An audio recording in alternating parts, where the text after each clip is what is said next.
Montblanc un drac ferotge va arribar, que treia foc pels queixals i es menjava el bestiar.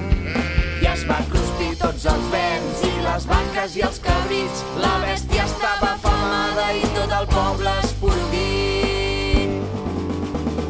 Drac, drac, drac, fuig d'aquí, si no vols ser el nostre amic. No ens fas por, som valents i amb Sant Jordi guanyarem. Ningú volia servir d'àpat del monstre de l'Epudent. Tenia més d'una càries, no rentava mai les dents. Cada matí a la plaça es reunia el veïnat i amb un sorteig decidien a qui es menjaria el drac.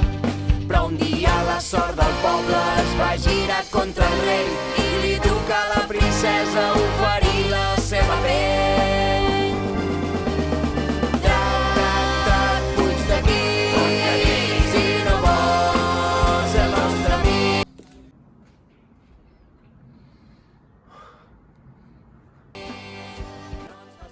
Els alumnes de segon d'integració us desitgem un feliç Sant Jordi.